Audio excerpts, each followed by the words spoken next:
ಹೈಕೋರ್ಟ್ನ ಮಾಜಿ ನ್ಯಾಯಮೂರ್ತಿ ಯಶವಂತ್ ವರ್ಮಾ ಅವರ ವಿರುದ್ಧದ ಆರೋಪಗಳ ತನಿಖೆ ನಡೆಸುತ್ತಿರುವ ನ್ಯಾಯಾಧೀಶರ ವಿಚಾರಣಾ ಸಮಿತಿಯು ತನ್ನ ವರದಿಯನ್ನು ಲೋಕಸಭಾಧ್ಯಕ್ಷ ಸ್ಪೀಕರ್ ಓಂ ಬಿರ್ಲಾ ಅವರಿಗೆ ಸಂಸತ್ ಭವನದಲ್ಲಿ ಸಲ್ಲಿಸಿತು.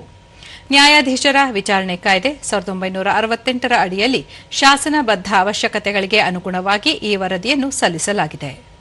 ನ್ಯಾಯಮೂರ್ತಿ ಯಶವಂತ್ ವರ್ಮಾ ವಿರುದ್ಧದ ಆರೋಪಗಳ ತನಿಖೆಗಾಗಿ ಲೋಕಸಭಾಧ್ಯಕ್ಷರು ಕಳೆದ ವರ್ಷ ಆಗಸ್ಟ್ 12ರಂದು ಈ ಸಮಿತಿಯನ್ನು ರಚಿಸಿದ್ದರು.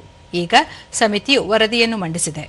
ಈ ವರದಿಯು ಶೀಘ್ರದಲ್ಲೇ ಸಂಸತ್ತಿನ ಎರಡೂ ಸದನಗಳ ಮುಂದೆ ಮಂಡನೆಯಾಗುವ ಸಾಧ್ಯತೆ ಇದೆ.